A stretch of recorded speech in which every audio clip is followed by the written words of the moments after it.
Jean Carroll, a former magazine columnist, testified in detail about the alleged sexual assault by the former president in a New York City department store on Wednesday, during her battery and defamation lawsuit against Donald Trump. Carroll stated, "I'm here because Donald Trump sexually assaulted me and denied it when I wrote about it. I'm here to try to get my life back," the defendant said. "He lied and destroyed my reputation." Carroll accuses Trump of raping her in a Bergdorf Goodman dressing room in the spring of 1996, and then defaming her when she came forward with the claims. Carroll is suing Trump for battery and defamation. Trump has consistently refuted her claims. Carroll said on the witness stand that she was delighted to be shopping with Trump and thought it would make a great tale to share with her friends. "Well, it was such a funny New York scene," Carroll recalled thinking at the time. "Here was Donald Trump asking me for advice about buying a present, and I love to give advice." Trump, who was amiable and hilarious, did not instill any fear in her. Carroll remarked, "I was completely enchanted. I could only think of it as a scene that is such a great story." As they made their way through the store, their conversation was very joking and light. Once they boarded the escalator from the first floor, Carroll was too preoccupied with Trump to notice anyone else, according to her testimony. "When the escalator reached the top, I wasn't looking, I was watching him and making sure I didn't fall." Carroll recalled that she was likely flirting with Trump prior to the alleged assault and did not consider it to be an intimate or serious relationship. Carroll claimed the comedy was escalating as the two made their way to the lingerie section, but it never occurred to her that Trump might try to rape her. Trump directed Carroll to try on a sheer gray bodysuit after focusing on it, the witness claimed. She jokingly suggested that he put it on instead. Carroll testified on Wednesday that she had no intention of trying on the undergarments, but had instead followed Trump's gesture into the changing room, in the hope that it would make for a funny Saturday Night Live skit. She admitted on Wednesday, "I didn't picture anything about what was about to happen. I just walked into that open door and I've been haunted by it for years."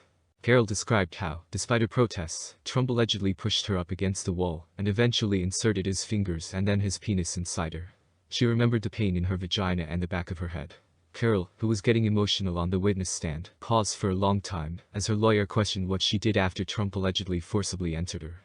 Carroll replied, stuttering through tears, "When you ask me what I did in that moment, I always think of why I walked in there to get myself in that situation. But I'm happy to report that I managed to escape. I raised my knee and pushed him aside."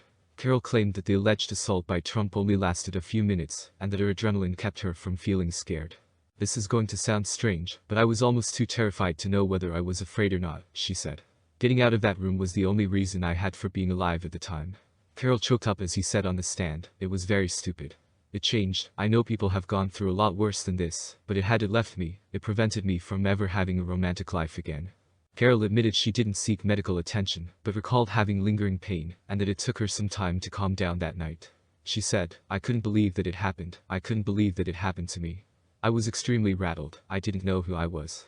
Carroll testified that she called Lisa Birnbach the funniest person she knew as soon as she left the store, because Birnbach was the funniest person she knew. Carroll recalled thinking, "If Lisa found it funny, then it wasn't a bad thing, and I didn't completely do a stupid thing. I hadn't thought it through. I hadn't given what was happening much thought." According to Carroll's testimony, Birnbach told Carroll, who was laughing on the phone, that it wasn't funny, that Carroll had been raped, and that she should report the assault to the police. Carroll said during her testimony that she felt ashamed of what she claimed happened with Trump, and that they ultimately decided to never bring it up again. "Because I was laughing and having a great time while flirting with him," Carroll explained, "and because it was high comedy, it was funny, and then to have it turned into that." Carroll recalled another friend, Carol Martin, whom she later confided in, was present the following day at the studio where her TV show was being filmed at the time.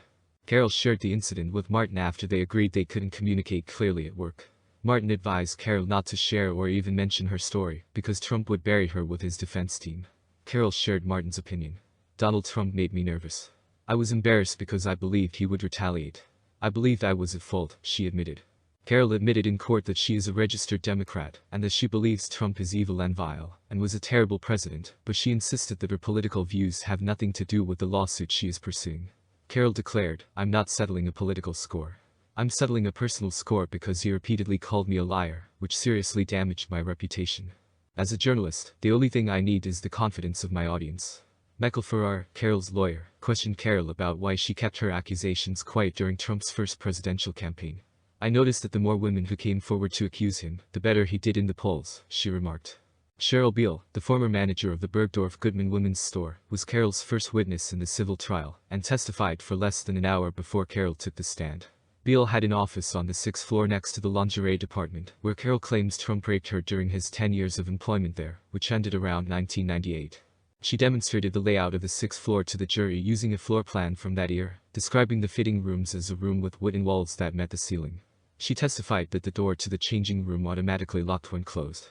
Beale claimed that while fitting room doors were typically kept closed when not in use, they were regularly left open. Although Bergdorf Goodman set aside at least one person to watch over each department at all times, Beale said it wasn't unusual for the 6th floor to be unattended, especially on a slow evening.